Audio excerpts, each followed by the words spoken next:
ഓണത്തിനിടാൻ പറ്റിയ ഒരു simple design നമുക്കൊന്ന് വരച്ച് നോക്കാം. അതിനു വേണ്ടി ഒരു കുപ്പിയുടെ അടപ്പെടുത്തതിന് ശേഷം നമുക്ക് അതിൻ്റെ മുകളിലൂടെ വരച്ചിട്ട് കൈയുടെ സെൻറ്റർ വശത്തൊന്ന് അപ്ലൈ ചെയ്ത് കൊടുക്കണം. എന്നിട്ട് അതിൻ്റെ മുകളിലൂടെ ആ ഒരു സർക്കിൾ വരച്ചതിന് ശേഷം ഞാനിവിടെ വരയ്ക്കാൻ പോകുന്നത് ലോട്ടസ് ആണ്. ലോട്ടസ് വരയ്ക്കുമ്പോൾ ശ്രദ്ധിക്കേണ്ടതെന്ന് വെച്ചാൽ അതിൻ്റെ പെറ്റൽസ് താഴേക്കായിരിക്കണം വരച്ചെടുക്കേണ്ടത്. എന്നാലേ നല്ല പെർഫെക്റ്റ് ആയിട്ടുള്ള ഒരു ലോട്ടസ് കിട്ടത്തുള്ളൂ.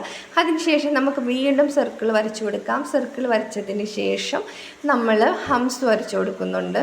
പിന്നെ കുറച്ച് വലിപ്പമുള്ള ഒരു ഡോട്ട്സും വരച്ചു കൊടുക്കുന്നുണ്ട്. ഇവിടെ നല്ല സിമ്പിളായിട്ടുള്ള ഡിസൈനാണ് വരയ്ക്കുന്നത്. എല്ലാവർക്കും വരച്ചെടുക്കാൻ പറ്റും. ഒന്ന് ട്രൈ ചെയ്ത് നോക്കണം. എന്നിട്ട് ലോട്ടസിൻ്റെ ഇടയ്ക്കുള്ള ആ ഒരു സ്പേസ് നമ്മൾ ഒന്ന് ഫില്ല് ചെയ്ത് കൊടുക്കുന്നുണ്ട്. പിന്നെ നമ്മൾ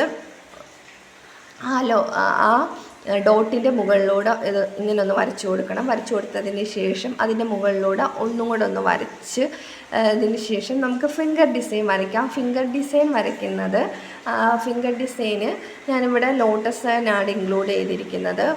ഫിംഗറിൻ്റെ അടുത്ത് ഒരു ലോട്ടസ് വരച്ചു കൊടുക്കുക. ലോട്ടസ് വരച്ചതിന് ശേഷം പിന്നെ ഞാൻ അതൊന്ന് ആ ഒരു സ്പേസ് ഫില്ല് ചെയ്ത് കൊടുക്കുന്നുണ്ട്. ഫില്ല് ചെയ്ത് കൊടുത്ത്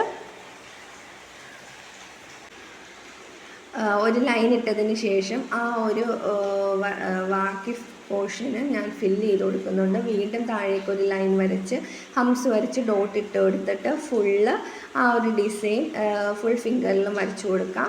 ഫൈനൽ ലുക്ക് ഇതാണ്. ഇഷ്ടപ്പെട്ടെങ്കിൽ ലൈക്ക് ചെയ്യാനും കമൻറ്റ് ചെയ്യാനും മറക്കരുത്.